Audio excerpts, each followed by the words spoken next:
Team Jackson, what's happening? So in an event that I just did, the topic of ghosting came up quite a few times. Of course, that's getting more popular by the day, but something that I realized is that there's something else becoming more prevalent too, and that's ghost texting. Of course we know what ghosting is. That's where, a guy or a girl would just fall off the face of the earth when things were otherwise going great in a dating situation or even in a relationship.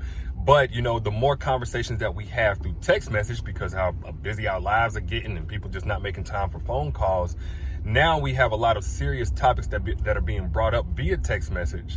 And this provides the opportunity for a person who doesn't want to have that conversation to fall off the face of the earth, not forever, but at least for a few hours or maybe even a day or two when they were just texting back to back to back before that thread came about.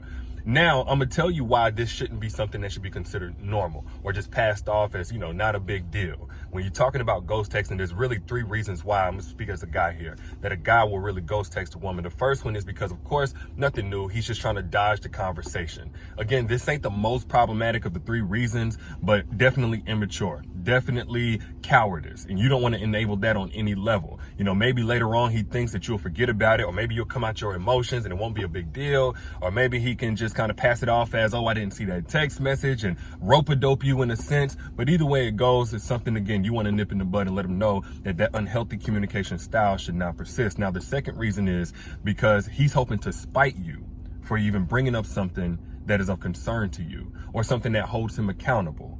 Now, again, this is in the context of y'all were having a just fine conversation. His response time was in a couple of minutes, 5 minutes, 10 minutes at absolute most. And then the moment that you express something really serious and you maybe put 2 or 3 text messages back to back, all of a sudden he got to work, he went to sleep, his phone died, his service got cut off, etc., etc. A lot of times what a guy will do is he's trying to punish you and discourage you in advance so that you never even want to bring up something that's valid to you ever again. And then he knows what type of anguish is causing you. All he had to do was say, hey, not right now for this type of topic. Let's talk in person. Can we meet up in person? Can we have lunch? Can we put this off until we can talk on the phone? Or I'm tired right now. What about first thing in the morning? Something to validate that first off, he got it.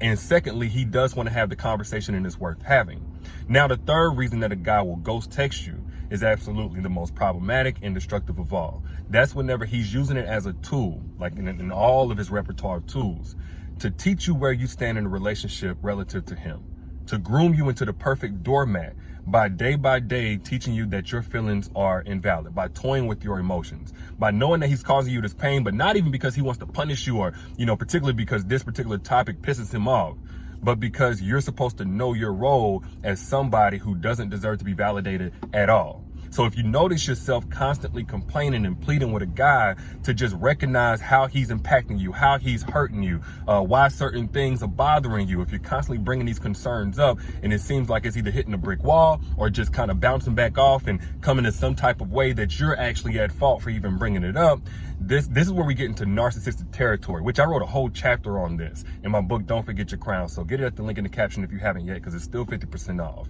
But at the end of the day, it doesn't matter how trivial the medium of communication is. Anytime that you express your feelings to somebody, anytime that you give that, you pour out your heart, you're also giving them an opportunity to show just how much they care about your feelings. And them not doing anything is them showing how much they care about your feelings. So don't take it lightly. Don't ignore it.